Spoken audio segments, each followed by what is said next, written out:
Lidia Núñez, ¿qué tal? ¿Cómo estás? Hola Adrián, pues muy bien, no sé, observando un poco los nuevos movimientos. Sí, sí, movimientos totales, aunque evidentemente estamos comentando que hay muchos ministros y ministras que se mantienen en el Consejo de Ministros, quizá les cambia un poco la cartera, ¿no? Le tiene que poner un nombre más largo a la cartera, pero se mantienen y entonces los cambios no son tantos, pero sí que nos interesa contigo hablar de, a pesar de que no haya muchos cambios, o los haya o no, si la ciudadanía conoce realmente a los ministros. Hoy se los estamos presentando, estamos hablando y analizando los movimientos que ha habido en este nuevo Consejo de Ministros, pero aquí está la duda, ¿no?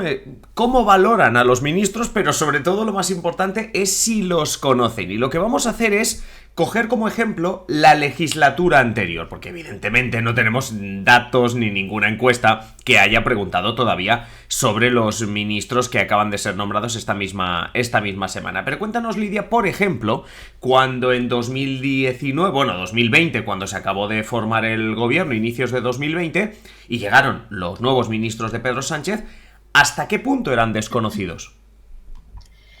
Pues bueno, como dices, no tenemos datos actuales. De hecho, del anterior gabinete no hubo encuestas hasta marzo de 2020, porque claro, entre que la repetición electoral, la investidura y demás, pues prácticamente hasta enero, febrero no se conocían.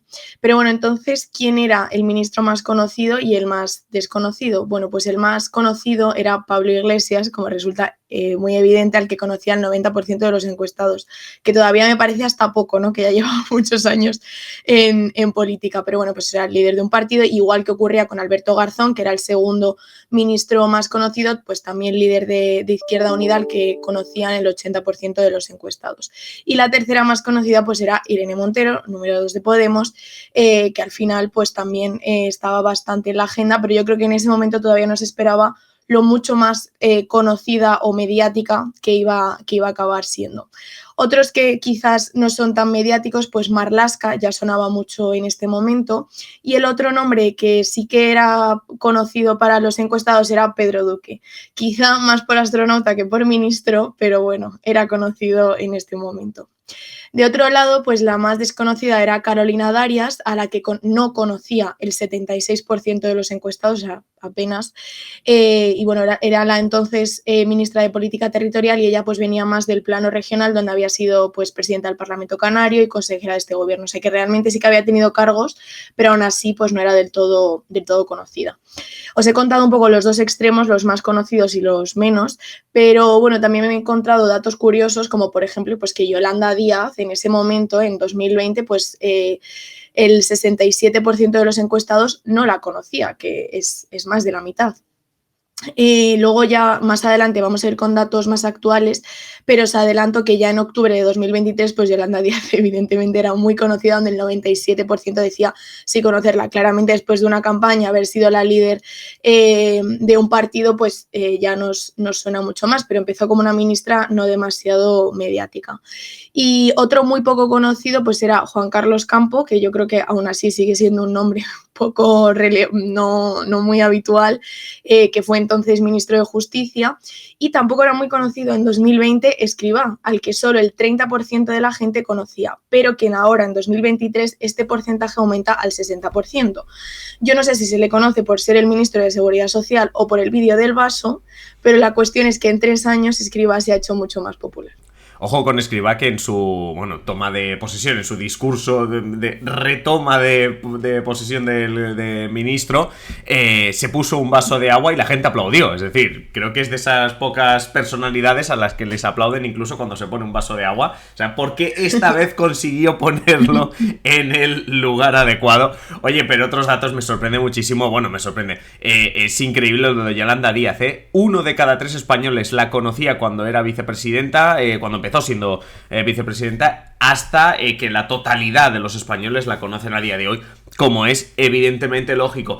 Y claro, al final los ministros quizá no es tan importante, pero si luego tú te quieres presentar a un cargo, pues que la gente te conozca es relativamente importante, por no decir muy importante. Y por supuesto también lo que vemos es una evolución. Nos has comentado el caso, por ejemplo, de Escrivá, nos has comentado el caso de Yolanda Díaz, pero bueno, la legislatura, hombre, no duró los 4 años, pero en esos 3 años y medio que duró la legislatura, intuyo que a los ministros poco a poco se les va conociendo, ni que sea porque los medios dicen que el ministro tal ha aprobado algo o está presentando una propuesta.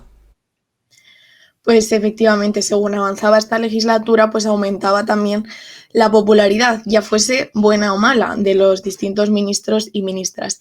Antes de llegar a la actualidad, pues me he parado en 2021, he cogido el barómetro de octubre, ya que en este año, no sé si os acordáis, pero Pedro Sánchez hizo una remodelación del gabinete, entonces entraron muchas caras nuevas. Por ejemplo, también salió Pablo Iglesias, que se fue a las elecciones de Madrid, y entró Ione Belarra. Entonces, bueno, ya en 2021 las dos ministras más conocidas eran Yolanda Díaz, a la que ya conocía el 90% de los encuestados, en tan solo un año y medio, ojo, ya escaló bastantes puestos, y con el mismo porcentaje estaba Irene Montero. Sin embargo, la popularidad pues había tenido efectos muy diferentes sobre una y sobre otra. En este barómetro, Yolanda Díaz era de las ministras mejor valoradas, con un 5,4 sobre 10, que bueno, sí que puede parecer una nota muy baja, pero realmente es de las más altas. O sea, es que ningún ministro llega al 6, ¿vale? Entonces, con este baremo es sobre 10, pero vamos, que un 5,4 es casi un sobresaliente. Sin embargo, Irene Montero saca de las peores notas en este barómetro con un 3,9. Por tanto, como decía, pues al final la popularidad pues puede tener estas dos caras. También seguía siendo evidentemente muy conocido Alberto Garzón o Nadia Calviño, que ya empieza a ser mucho más conocida. Y lo que no sonaba nada, por ejemplo, era Pilar Llop, que acababa de ser nombrada ministra de Justicia, había heredado el ministerio y también la poca popularidad de Juan Carlos Campo. Y tampoco sonaba mucho el nombre de Raquel Sánchez, que fue entonces ministra de Transportes, Movilidad y Agenda Urbana. Y bueno, si nos vamos ya a la actualidad, en el último barómetro que se pregunta por los ministros, y ya el último que vamos a tener, se mantienen Yolanda Díaz e Irene Montero como las más conocidas, también Calviño y por supuesto Margarita Robles, que bueno, ya hablaremos de ella más adelante, pero también es una figura bastante relevante. Marlaska y Zeta, que yo creo que también, pues bueno, obviamente es un nombre muy conocido, o Garzón. Sé que ahora os estáis sintiendo muy bien porque acabo de decir nombres como muy, muy conocidos, pero sí, hasta hace 2 meses había nombres que aún no terminaban de sonar, como Diana Morant, que hasta ahora era ministra de Ciencia e Innovación y que ahora, pues bueno, va a seguir siendo ministra añadiendo universidades, y bueno, pues quizá a partir de ahora pues se haga un poco más conocida. Tampoco suena demasiado José Manuel Miñones, que había sido desde marzo de 2023 ministro de Sanidad, o Héctor Gómez, que era el ministro de Industria, Comercio y Turismo. Fíjate que yo creo que incluso entre los que hacemos pues este podcast o los que tratamos la política, hay nombres que dices, hombre, no es la primera vez que lo escucho, pero tampoco me eran muy familiares, como por ejemplo, que me perdone, Héctor Gómez. ¿Vale? Es decir, ahora el Ministerio de Industria en esta legislatura sí que salta por un tema de que se incorporan perfiles, por ejemplo, el de Óscar Puente, pero que conocemos a Óscar Puente por otras cuestiones, alcalde de Valladolid, la réplica que le dio a Feijóo. Estoy pensando en Alberto Garzón y su polémica con la carne, que le ha hecho incluso conocido entre sus enemigos, por decirlo así, entre los votantes de la derecha. Pero sí, esto es increíble. Comentábamos, por ejemplo, al inicio del episodio con Fran y con Alba el tema del perfil político que le ha querido dar Pedro Sánchez al nuevo gabinete. Nombres quizá más conocidos, no por mediáticos, sino por la cuestión política. Pero bueno, sea como sea, nos está repasando cuánto conocemos a los ministros, pero también nos has hablado de las notas, de las valoraciones, porque claro, es importante que la gente te conozca, pero claro, si te conoce para ponerte un 1 sobre 10, pues hombre, casi mejor que no me conozca nadie. Háblanos un poquito también de la valoración, ya nos has hablado, es de esa, sobre todo de que si sacamos un 6 ya podemos hacer una fiesta, pero cuéntanos un poquito más. Sí, bueno, eso es. Voy a decir notas que van a sonar muy, muy bajas, pero eso, tengamos en cuenta que a duras penas se llega al 4,5. Esto lo hemos visto además que pasa también con los líderes políticos, pues por supuesto también con los ministros. También diré que una cosa que he observado es que muchas veces, aunque la gente diga que apenas conoce a los ministros, pues ya que está, dice, bueno, pues por si acaso les valoro mal igualmente, porque es que como que no le dan mucho más de un 3 a aquellos que no... Eso me sorprende un Que, montón. Que los sí, desconocidos saquen mala nota. Es como, bueno, pues no lo valores, sí, ¿sabes? No le pases un claro. examen si no sabes quién Sí. es. Pero ante la desconfianza yo creo que generan los políticos, pues yo creo que la gente dice, bueno, pues si acaso, mala nota. Que es, por ejemplo, lo que le pasaba a Carolina Darias, que os comentaba que en 2020 era la menos conocida, pues tenía una valoración de 3,9, que es bastante bajo si cuando ni siquiera se le conoce, pero bueno. En este momento ya en 2020 estaban bien valorados Nadia Calviño, cuya popularidad además se ha mantenido hasta ahora, igual que la de Margarita Robles, que sigue pues con muy buenas notas en la actualidad. Yolanda Díaz, además esto es un tema que ya hemos comentado en otros episodios, como líder de partido, es una de las políticas mejor valoradas, pero ha tenido una evolución un poco diferente. Su valoración fue aumentando cada vez más hasta que llegó al 5,5 en 2022, lo cual es una nota de verdad que muy alta, pero ahora ha vuelto a bajar al 4,7. Yo creo que al final pues también la sobreexposición mediática y al final estar liderando ya un partido donde marcas líneas ideológicas mucho más, de manera más contundente, pues al final pues hace que baje tu nota, porque aquellas personas que tengan una ideología contraria a la tuya, pues lo más probable es que te pongan una peor nota. Pero bueno, también hay a quienes la popularidad les ha venido bien, como ocurría con Escrivá. Ya os comentaba que pasó de ser muy poco conocido y se le valoraba con un 3,4 sobre 10 y ahora ha pasado a ser de los más conocidos con una valoración de 4,5. Otros que han mejorado también sus marcas son Alberto Garzón, que llegó como un perfil muy político en 2020 y que se le valoraba por debajo del 4 y que también con el paso de los años ha ido aumentando su valoración. Yo creo que finalmente su gestión, pues al final no ha sido, o sea, se ha valorado positivamente. En general, revisando las notas, pues me daba la sensación de que entre 2020 y 2023 la mayoría de las puntuaciones habían subido. Entonces se decidió hacer la media de todos los ministros en los 2 años y efectivamente ha subido. En marzo de 2020 la media de valoración de los ministros estaba en el 3,9 y en octubre de 2023 en un 4,4. Sé que son notas muy bajas, pero aún así tengamos en cuenta que ha aumentado medio punto de media de 22 ministros. A mí me parece que no es nada desdeñable este aumento y que quizá también nos explica a lo mejor ciertas cosas, ¿no? Ciertos luego resultados electorales de que quizá la gestión del PSOE no se estaba viendo tan mal.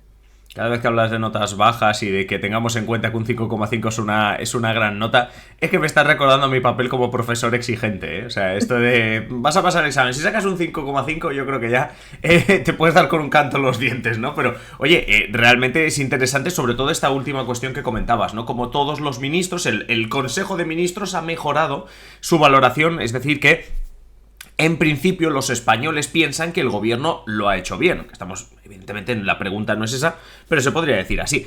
Oye, por último, hay perfiles muy marcados, pienso en Irene Montero, como estábamos comentando antes, y otros ministros que por desconocimiento o porque es un ministerio técnico, puede gustar a izquierda y derecha. Quería preguntarte por eso, si hay ministros que claramente sacan una gran nota en la izquierda pero suspenden en la derecha, y si hay ministros que, bueno, que más o menos se mantienen en un lado y en otro. Pues efectivamente ocurre esto, como bien mencionabas, una personalidad como Irene Montero polariza mucho, también Alberto Garzón, que aunque os decía que había mejorado su valoración general, pues al final en la derecha no gusta, pero bueno, por eso lo más probable es que un votante socialista pues acabe valorando mejor a un ministro de un gobierno de su partido y uno del PP pues directamente le dé peor puntuación.